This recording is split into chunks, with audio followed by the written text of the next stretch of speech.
Hey there, what's up? How's it going? It's the boy Don Soyce in the more North, even depending on where you are right now.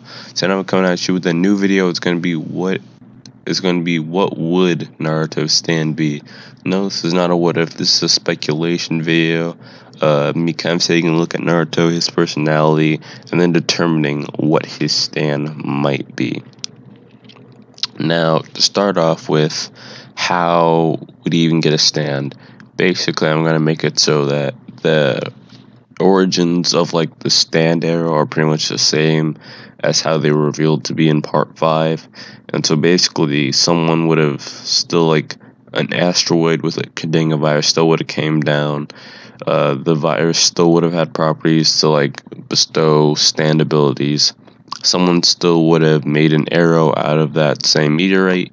And yeah, basically the person who sculpted the stand arrow in here would have gotten a stand, and they try it out on other people, but so far they would be the only person to actually develop a stand. So they would basically, the shinobi world, they decide to lock this arrow away, and they'd basically lock it away alongside with the scroll of sealing. And if you're wondering, why would they lock up this powerful artifact that could either bestow great power or just outright kill you? I mean, like, Naruto could steal the scroll of sealing, like, easily, so, I mean, don't look at me. But yeah, anyway, that's kind of ties into the fact that, well, Naruto would be looking for the scroll of sealing and would happen upon the arrow. He'd reach for it being curious, and he'd try to grab it to get a closer look, but before he could, the arrow would fly towards him and then stab him in the hand. He'd quickly pull it out, though, and he was bleeding a little, but he was fine. He felt kind of weird, though. The Nine Tails would heal him, though, so it'd be fine. So then he'd just decide to hop out the window, but he'd still decide to take the arrow, just due to his curiosity. Then things would pretty much go the same up until Mizuki threw a shuriken at Iruka, and Naruto would step in, and he'd awaken his stand, Wonderwall. There may be anything that I would like to say to you, but I don't know how. Now, Wonderwall is a stand that takes the form of a cape. It has the ability to fly, it has the ability to become tougher than steel, plus its wearer to fly, and can temporarily turn itself into flames that burn only what Naruto desires. You can also like control this stand, like while not wearing it. You can control it like telekinetically to a certain degree. I think you basically understand what I'm talking about. So its stats would be power D and power E, really. It's a cape. Speed A, range C, durability A, precision B, and potential is A. Because of course potential is A. I mean, it's Naruto, he's the shonen protagonist. He's gotta have a potential A. That's the main thing. So basically we're going to be covering the basis of why he got like these powers and why cape. So yeah, that's the first thing. It's why a cape. Honestly, it's to be flashy, because that kind of goes with Naruto's character, especially just like Kid Naruto. And it'd also kind of be to wrap himself up, which we'll kind of like understand more as I go down. So the second is hardening, and it's basically a way to protect himself and others. As when he first awakens Wonderwall, his main like goal is to protect Iruka from getting hit by this shuriken. And basically it stand being able to like harden to metal would be a good way to like help protect Iruka. It basically would shield him, but also it would be kind of like a way to protect himself, like kind of metaphorically but literally, because like Kid Naruto at the beginning of the thing was honestly a pretty guarded person. He was always by himself, and honestly he like kind of had walls, but they kind of came down as the series went on. But still, as the series went on, this would still be an important ability, because now he can use it to like protect those that he cares about, because he like cares about them so much and he wouldn't want anything to happen to him. That's a big part of Naruto's character. So yeah, that's why he can harden. Flight.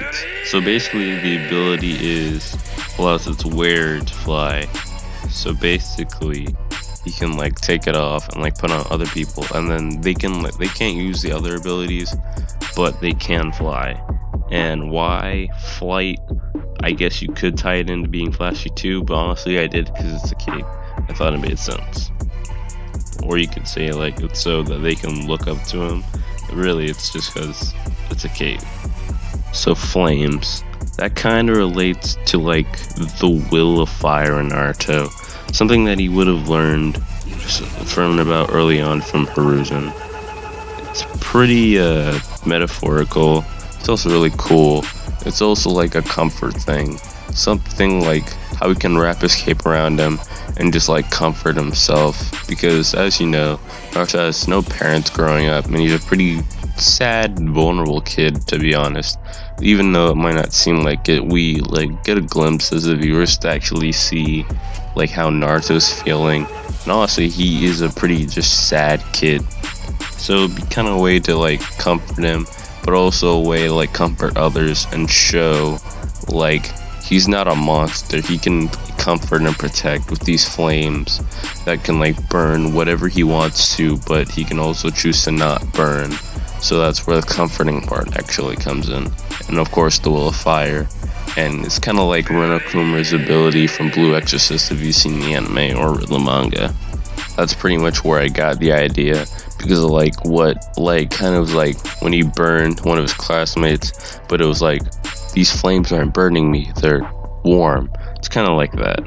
Now something else I didn't go over but is part of it, basically protecting, and like basically this is something that kind of starts happening as the series goes on, but this cape will automatically go to protect Naruto and those he like wants to protect, those he deems close to him. So basically like kind of like Gaara's sand, but it can also reaches out to other people. So like if a shuriken was flying at him, the cape will like automatically just appear out of flames and then harden itself and then protect Naruto from like the raining shuriken, that kind of thing. Or if let's say they're just in the forest to death and someone threw a shuriken at Sakura, like Naruto will notice like just barely, and then his cape will just fly off his back and then protect Sakura. It's that kind of thing. So yeah, basically like the burning, the hardening, the fact that it's a cape, all that, it's kind of like just like to protect Naruto and to like wrap him around himself and to protect himself and others due to his own vulnerabilities, but his also desires to protect those who are close to him. And you know, because of like the strength of his bonds that he never wants to be like broken, as you can see through the series. He can also do things like wrap the cape around his like hand and then harden it, sort of like a knuckle duster. Well, not really a knuckle duster, but kind of like an arm brace. You get what I mean. Could also do things like use it as a magic carpet, or harden it out, you know, flatten it, throw it like a shuriken, that type of thing, and like control it, of course. The stand itself and its powers are pretty metaphorical, and they kind of get deep down to like metaphorical stuff, but I think it kind of fits pretty well. You might think that Naruto would be Naruto's stand would kind of be like Star Platinum or Crazy Diamond, with like really strong physical capabilities and really fast, so a short range power stand. But nah, I thought this kind of fits well. I kind of got really into the metaphorical, but I think it turned out pretty good. But yeah, honestly, that's just me. But that's pretty much it. That's gonna be the end of the video. Comment down below what you think. Comment down below if you agree with my opinion on this. Comment down below what you think would Naruto's stand be, or if you think this is actually a pretty good interpretation. But yeah, but also in other news, the next thing I'm going to be doing is what if Deku had the Sharingan, and that's the series I'm going to be focusing on.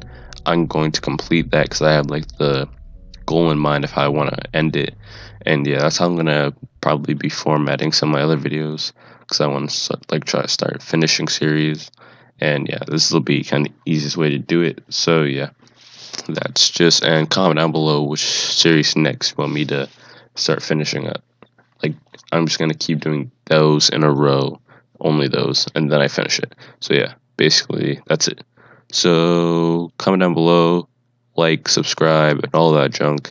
And with that, this is Don Soy Source and out. Peace.